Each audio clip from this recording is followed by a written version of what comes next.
औज़ुबिल्लाहिमिनश्शैतानिर्रजीम बिस्मिल्लाहिर्रहमानिर्रहीम। आज हमने जो टॉपिक पढ़ना है उसका उन्वान है sport and movement in animals में स्पोर्ट और मूवमेंट जो है वो मुख्तलिफ़ तरीक़ों से होती है, और इसमें जो अहम चीज़ रोल प्ले करती है वो एनिमल्स का स्केलेटन होता है। स्केलेटन क्या होता है? स्केलेटन एक टफ, सख्त और रिजिड फ्रेमवर्क होता है एनिमल्स में, जिसकी वजह से इनको प्रोटेक्शन मिलती है, उनकी शेप बनती है और सपोर्ट प्रोवाइड होती है। स्केलेटन जो है वो मुख्तलिफ़ ऑर्गेनिक और इनऑर्गेनिक सब्सटेंसेस से बना होता है। प्रोटोजोन्स में ये सिंगल सेल से बना होता है और मल्टीसेलुलर एनिमल में ये स्पेशलाइज्ड सेल से बना होता है। अब हम देखते हैं कि स्केलेटन कितनी टाइप के होते हैं। एनिमल में स्केलेटन 3 टाइप का होते हैं, एक हाइड्रोस्टेटिक स्केलेटन, दूसरा एक्सोस्केलेटन और तीसरा एंडोस्केलेटन।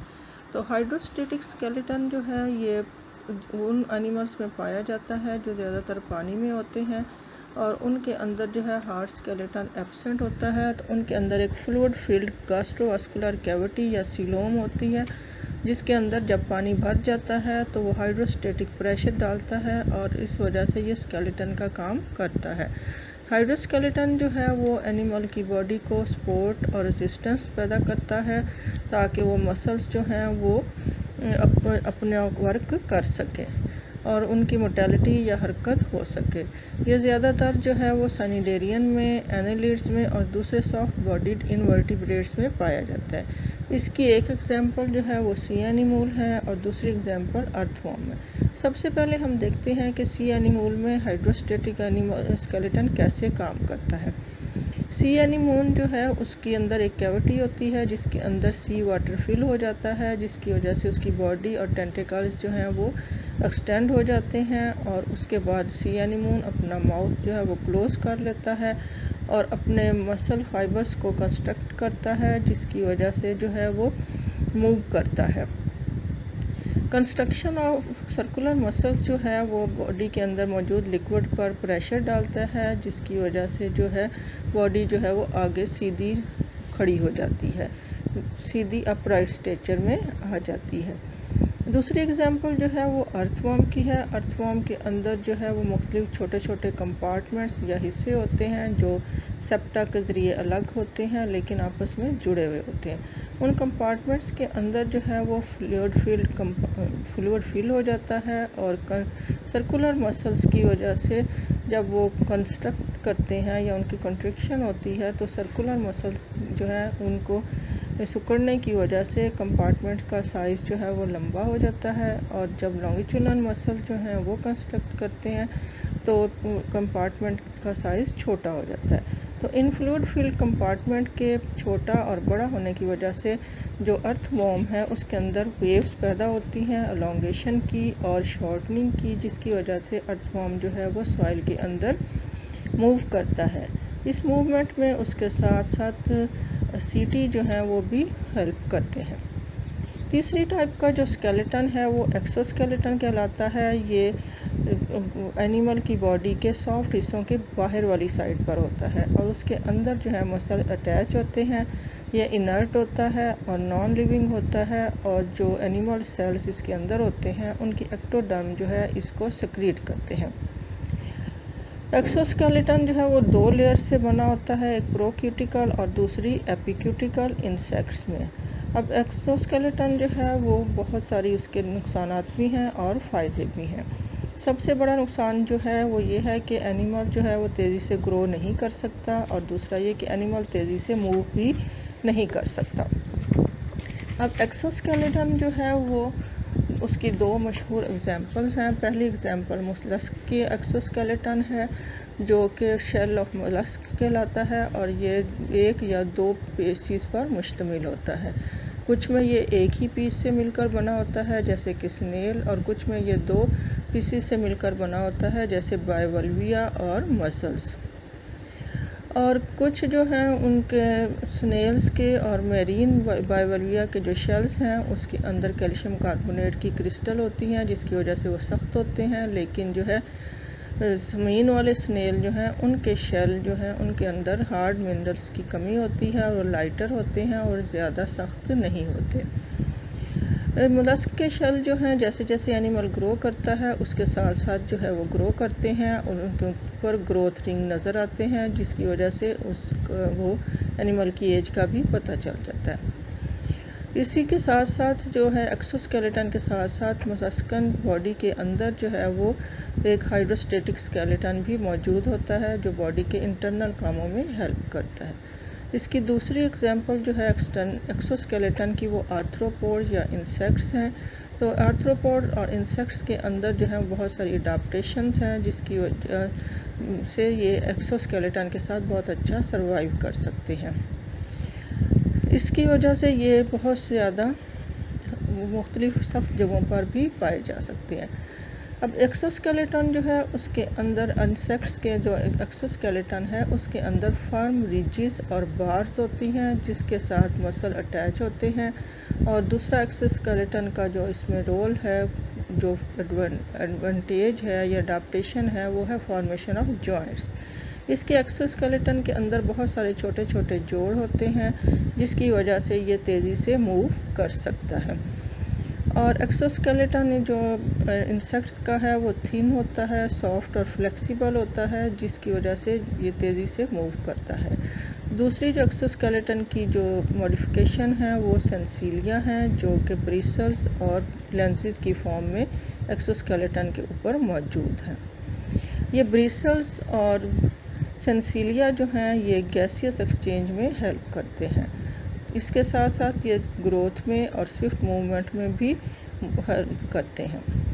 आर्थ्रोपोड का जो एक्सोस्केलेटन है वो एनिमल्स को उनके एनिमीज़ से, दुश्मनों से और रफ़ इन्वायरमेंट से बचाता है और डेसिकेशन या खुश्क होने से भी बचाता है, पानी को महफूज करता है। उसके बाद हम देखते हैं कि प्रोक्यूटिकल क्या होती है और एपिक्यूटिकल क्या होती है। एपिक्यूटिकल और प्रोक्यूटिकल दोनों एक्सोस्केलेटन का हिस्सा है। एपिक्यूटिकल जो है वो आउटर लेयर होती है जबकि प्रोक्यूटिकल जो है वो आउटर लेयर के नीचे वाला बल्क ऑफ एक्सोस्केलेटन होता है और ये एंडोक्यूटिकल भी कहलाता है। उसके बाद जो एपिक्यूटिकल है वो वैक्सी लिपोप्रोटीन से बनी होती है जबकि प्रोक्यूटिकल जो है वो काइटिन से बनी होती है, टफ होती है और लेदरी होती है। तीसरा जो है एपिक्यूटिकल वो वाटर के लिए इम्परमिएबल होती है और माइक्रो ऑर्गेनिज्म को भी अपने अंदर से गुजरकर नहीं जाने देती। और प्रोक्यूटिकल इस काम में इसकी हेल्प करती है जिसके अंदर जो है वो सेक्युलराइजेशन होती है और इम्प्रेगनेशन होती है कैल्शियम कार्बोनेट की। अब एक और प्रोसेस जो इंसेक्ट्स के अंदर होता है वो है एक्डाइसिस और मोल्डिंग। अब एक्सोस्केलेटन की वजह से जो है एनिमल तेज़ी से ग्रो नहीं कर सकता, लेकिन उसको अपना साइज़ बड़ा करना होता है जिसकी वजह से वो अपना एक्सोस्केलेटन पीरियडिकली रिमूव करता है, उसको उतार देता है और साइज़ में बड़ा हो जाता है जिसके बाद उसका नया एक्सोस्केलेटन बन जाता है। इस प्रोसेस को हम एक्डाइसिस या मोल्टिंग कहते हैं और जो हार्मोन इस प्रोसेस में हेल्प करता है वो कहलाता है एक्डीसोन। एक्डाइसिस या मोल्टिंग की 4 स्टेजेस होती हैं। सबसे पहली स्टेज जो है वो डाइजेशन कहलाती है। डाइजेशन में जो है वो हाइपोडर्मल ग्लैंड्स जो हैं वो ऐसे एंजाइम सिक्रीट करते हैं जो कि पुराने एंडोक्यूटिकल को डाइजेस्ट करके उसके अंदर पोर्स पैदा कर देते हैं। उसके बाद क्या होता है कि जब एंडोक्यूटिकल जो है वो डाइजेस्ट हो जाती है तो उसके नीचे न्यू प्रोक्यूटिकल और एपिक्यूटिकल बनना शुरू हो जाती है। ओल्ड एक्सोस्केलेटन जो है वो स्प्लिट हो जाता है, उसमें पोर्स बन जाते हैं और उन पोर्स के अंदर जो है वो नया एक्सोस्केलेटन के अंदर कैल्शियम कार्बोनेट डिपॉजिट हो जाता है। इस पूरे प्रोसेस के दौरान जब तक नया एक्सोस्केलेटन नहीं बन सकता, आर्थ्रोपोड्स जो हैं वो छुपे रहते हैं ताकि अपने दुश्मनों से बच सकें। ये तमाम चीज़ें जो हैं वो नर्वस सिस्टम से और हार्मोन एक्डीसोन से कंट्रोल की जाती हैं। उसके बाद जो थर्ड टाइप का एक्सोस्केलेटन है वो कहलाता है एंडोस्केलेटन। एंडोस्केलेटन जो है वो बॉडी के सॉफ्ट पार्ट्स के अंदर छुपा हुआ होता है और उसको हम एंडोस्केलेटन कहते हैं। एंडोस्केलेटन जो है वो 2 टाइप के टिश्यू से मिलकर बनता है, एक बोन्स और दूसरी कार्टिलेज। दोनों बोन्स और कार्टिलेज जो हैं वो रिजिड कनेक्टिव टिश्यू की टाइप्स हैं और ये लिविंग सेल्स के अंदर मैट्रिक्स कॉल्ड कोलेजन प्रोटीन से मिलकर बनी होती हैं। अब हम इन दोनों को अलग अलग देखते हैं कि बोन क्या होती है और उसकी क्या खसूसियात हैं और कार्टिलेज क्या होती है और उसकी क्या खसूसियात हैं। बोन जो है वो रिजिड फ्रेमवर्क है कनेक्टिव टिश्यू का और जो है ये इसके अंदर जो है कोलेजन फाइबर होती हैं जो कि कैल्शियम फास्फेट की वजह से हार्ड होती हैं। बोन जो हैं वो आर्म्स और लेग्स को सपोर्ट करती हैं और ये दो तरह की होती हैं, कम्पैक्ट बोन जो कि डेंस और सख्त होती है और अटैचमेंट साइड फॉर मसल्स होती है, यानी मसल उसके साथ आकर अटैच हो जाते हैं। दूसरी स्पॉन्जी बोन है जो कि लाइट होती है और उसके अंदर बहुत सारी ब्लड वेसल्स होती हैं और इसके अंदर जो है वो बोन मैरो होता है जहाँ के ब्लड सेल आकर बनते हैं, नया ब्लड बनता है।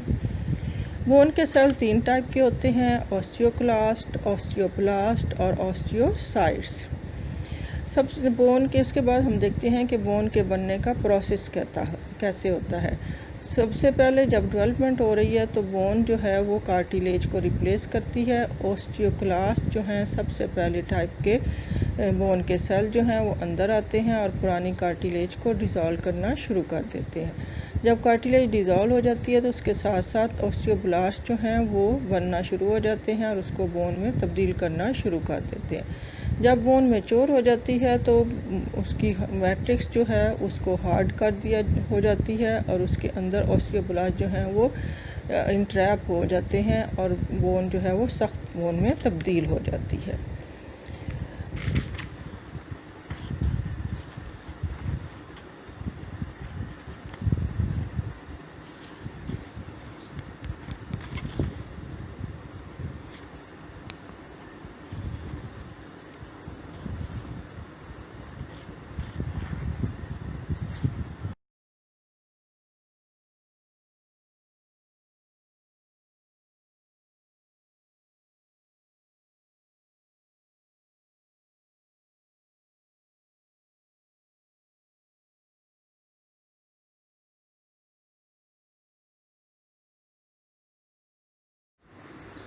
अब हम देखते हैं कि कार्टिलेज क्या होती है। कार्टिलेज जो है उसके अंदर और बहुत सारे करैक्टर्स होते हैं। ये सॉफ्ट होती है बोन से और इसके अंदर जो है वो कनेक्टिव टिश्यू होते हैं और इलास्टिक होते हैं और एंड बोन के एंड पर जो है वो कार्टिलेज मूवन पाई जाती है और ये फ्लेक्सिबल पोर्शन ऑफ नोज़ और एक्सटर्नल ईयर्स को भी सपोर्ट करती है। कार्टिलेज के जो सेल हैं वो कॉन्ड्रोसाइट्स कहलाते हैं और ये सेल जो हैं वो flexible, elastic, non living matrix collagen secrete करते हैं जो कि कॉन्ड्रोसाइट्स को चारों तरफ से सराउंड करती है या घेरे हुए होती है। इस कार्टिलेज के अंदर जो है ब्लड वेसल्स मौजूद नहीं होती और ना ही बोन मैरो मौजूद होता है। कार्टिलेज की आगे फिर 2 टाइप्स हैं। हेलाइन कार्टिलेज जो शफाफ या क्लियर होती है और ये सबसे ज़्यादा मिकदार में ह्यूमन बॉडी में पाई जाती है। ये कहाँ कहाँ होती है? ये मूवेबल जॉइंट्स पर, जोड़ों पर होती है, नोज़, ट्रैकिया और लैरिंक्स में पाई जाती है। दूसरी जो है वो इलास्टिक कार्टिलेज है जो इसके अंदर जो है वो कोलेजन फाइबर्स के बहुत सारे बंडल्स मौजूद होते हैं और ये ईयर का एक्सटर्नल पिना और एपिग्लोटिस बनाती है। अब हम देखते हैं कि स्केलेटन के फंक्शंस क्या होते हैं। सबसे पहला फंक्शन जो है स्केलेटन का वो है सपोर्ट एंड शेप। बोन्स जो हैं वो सॉफ्ट टिश्यू को सपोर्ट देती हैं और उसको शेप देती हैं जिसकी वजह से बॉडी जो है वो एक ख़ास शेप में मौजूद होती है। दूसरा ये प्रोटेक्शन देती हैं इंटरनल ऑर्गन्स को जैसे कि ब्रेन को, स्पाइनल कॉर्ड को, हार्ट को और लंग्स को। तीसरा स्केलेटल मसल्स जो हैं वो मूवमेंट में हेल्प करते हैं और मिनरल होम्योस्टेसिस जो मोस्ट इम्पॉर्टेंट काम है बोन्स का वो ये कि बोन्स के अंदर कैल्शियम, फास्फोरस, सोडियम और पोटाशियम वगैरह मिनरल्स जो हैं वो स्टोर रहते हैं। जब बॉडी में इन मिनरल्स की कमी होती है तो बोन्स जो हैं ये मिनरल बॉडी को प्रोवाइड करती है। उसके बाद लास्ट जो फंक्शन है इसका वो है blood cell production. Red and white blood cell जो हैं वो बोन मैरो में बनते हैं।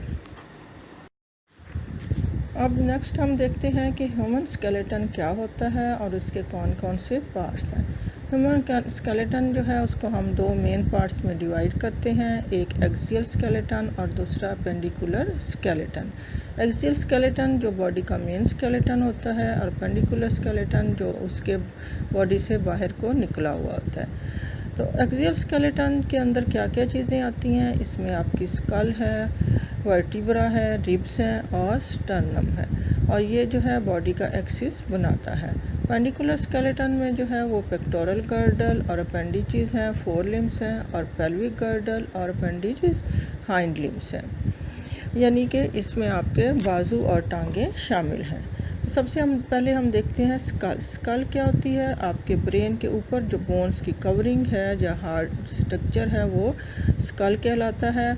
और स्कल के जो हैं वो दो हिस्से होते हैं, एक क्रैनियम और दूसरा फेशियल।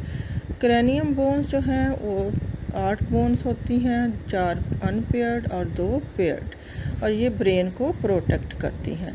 पेयर्ड बोन्स में जो है वो पैराइटल बोन है और टेम्पोरल बोन है, और अनपेयर्ड बोन के अंदर sphenoid bone, occipital bone, frontal bone और एथमाइड बोन शामिल हैं। ये सामने वाली तस्वीर में आपको क्लियर नज़र आ रही हैं। उसके बाद फेशियल बोन्स हैं, ये आपके चेहरे की बोन्स हैं, ये 14 बोन्स होती हैं, 6 पेयर्ड होती हैं और 2 अनपेयर्ड। पेयर्ड बोन में maxilla, zygomatic, nasal, lacrimal, inferior concha और पैलेटाइन शामिल है। अनपेयर्ड बोन्स में मैंडिबल है और वूमर है।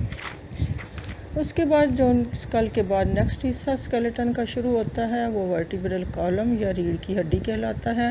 वर्टिब्रल कॉलम जो है वो स्कल से लेकर पेल्विस तक जाता है। ये स्पाइनल कॉर्ड को प्रोटेक्ट करता है। इसके अंदर जो है 4 कर्वेचर्स होते हैं, यानी 4 जगह से ये मुड़ा हुआ होता है, जिसकी वजह से ये ज़्यादा स्ट्रेंथ प्रोवाइड करता है और ज़्यादा इलास्टिसिटी देता है और जंप प्रूफ होता है, जंप को बर्दाश्त कर सकता है। वर्टिब्रल कॉलम के अंदर 33 वर्टिब्रा होते हैं और ये 4 हिस्सों में डिवाइडेड होते हैं। सबसे पहला जो है वो कर्विकल वर्टिब्रा है, जिसमें 7 वर्टिब्रा होते हैं जो कि नेक रीजन या गर्दन के इलाकों में पाए जाते हैं। पहले 2 जो वर्टिब्रा हैं उनको हम एटलस और एक्सिस का नाम देते हैं, ये बाकियों से शेप में मुख्तलिफ होते हैं। उसके बाद 12 थोरैकिक वर्टिब्रा हैं जो कि चेस्ट के रीजन में या थोरैक्स के रीजन में होते हैं, और उसके बाद 5 लंबर वर्टिब्रा हैं जो कि वेस्ट या पेट के इलाके में पाए जाते हैं, और 9 पेल्विक वर्टिब्रा हैं जो कि पेल्विक के इलाके में पाए जाते हैं। पेल्विक रीजन में जो है 9 वर्टिब्रा वो आगे फिर 2 हिस्सों में डिवाइडेड होते हैं। सैक्रम जो है वो 5 वर्टिब्रा से मिलकर बना होता है, और कॉकस या टेल बोन जो है वो 4 पोस्टीरियर वर्टिब्रा से मिलकर बना होता है। उसके बाद नेक्स्ट जो है वो रिब केज। रिब केज जो है ये 12 पेयर ऑफ रिब्स पर मुश्तमिल होता है जो कि आर्टिकुलेट करती हैं या जुड़ी हुई होती हैं थोरैकिक वर्टिब्रा से। बैक साइड पर ये थोरैकिक वर्टिब्रा से जुड़ी होती हैं और फ्रंट साइड पर ये स्टर्नम से जुड़ी होती हैं। इसमें 10 पेयर्स जो हैं वो स्टर्नम के साथ जुड़े होते हैं, 7 उसमें से 7 पेयर्स जो हैं वो डायरेक्टली जुड़े हुए होते हैं स्टर्नम के साथ, जबकि बाकी 3 पेयर्स जो हैं वो कोस्टल आर्च के ज़रिए स्टर्नम से जुड़े होते हैं। इस तरह से ये एक केज लाइक स्ट्रक्चर बनाते हैं। नीचे वाले 2 पेयर्स जो हैं रिब्स के वो फ्लोटिंग रिब्स कहलाते हैं क्योंकि वो स्टर्नम के साथ अटैच नहीं होते। रिब केज जो है वो प्रोवाइड करता है वैक्यूम लाइक एक चैम्बर जिसे हम चेस्ट कैविटी कहते हैं, और चेस्ट कैविटी के अंदर जो है बॉडी के सॉफ्ट पार्ट या सेंसिटिव पार्ट जैसे कि हार्ट और लंग्स वगैरह सेफ किए जाते हैं। नेक्स्ट हम देखते हैं पेंडिकुलर स्केलेटन। पेंडिकुलर स्केलेटन जो है उसके 2 हिस्से हैं, pectoral girdle and limbs and pelvic girdle and limbs. Pectoral girdle जो है उसके अंदर 2 हिस्से हैं। फिर उसी तरह से पहला पेक्टोरल गर्डल, इसमें स्कैपुला, सुप्रा स्कैपुला और क्लेविकल शामिल है। क्लेविकल जो है वो स्कैपुला को स्टर्नम के साथ जोड़ती है। उसके बाद लिम्फ जो है जिसे हम बोन्स कहते हैं या बाजू कहते हैं, उसमें जो है वो मुख्तलिफ बोन्स पाई जाती हैं। सबसे पहली बोन जो शुरू होती है वो ह्यूमरस है, 2 रेडियस हैं और एक रेडियस और अल्ना है, और उसके बाद 8 कार्पल्स हैं, 5 मेटाकार्पल्स हैं और 14 फ्लेंजेस हैं। ये सामने डायग्राम में आपको नज़र आ रही हैं। ह्यूमरस का जो है वो बॉल एंड सॉकेट जॉइंट होता है स्कैपुला के साथ, जिसकी वजह से ये चारों तरफ मूव कर सकती है, जबकि इसका जो एंड वाला पोर्शन है जिसे हम डिस्टल एंड कहते हैं वो हिंग जॉइंट बनाता है रेडियस और अल्ना के साथ। रेडियस और अल्ना जो है आगे जाकर मल्टी स्टेज जॉइंट बनाती हैं कार्पल्स के साथ, और कार्पल्स जो हैं वो 8 रिस्ट बोन्स के साथ अटैच होते हैं। मेटाकार्पल्स जो हैं वो पाम या हाथ की हथेली का फ्रेमवर्क बनाती हैं, और फ्लेंजेस उसके बाद 5 रोज़ हैं फ्लेंजेस की, जिसमें 14 फ्लेंजेस मौजूद होती हैं और ये फिंगर्स को सपोर्ट करती हैं।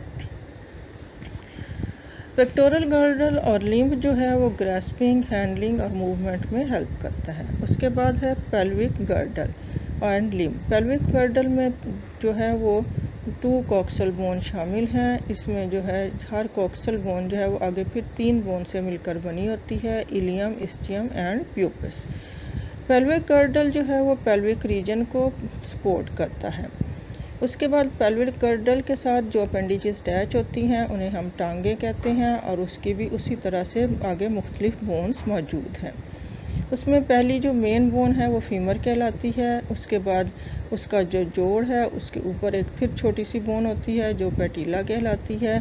उसके बाद 2 लंबी बोन्स होती हैं जो टिबिया और फिब्यूला कहलाती हैं। 7 इसमें टार्सल्स होते हैं जो टिबिया और फिब्यूला के साथ अटैच होते हैं। 5 मेटाटार्सल जो पाँव की हथेली को सपोर्ट करते हैं, और 14 फेलेंजेस। तो इस तरह से ह्यूमन स्केलेटन जो है वो बहुत सारी बोन से मिलकर बना होता है और ह्यूमन बॉडी को प्रोटेक्शन देता है और इसको मूवमेंट में हेल्प करता है।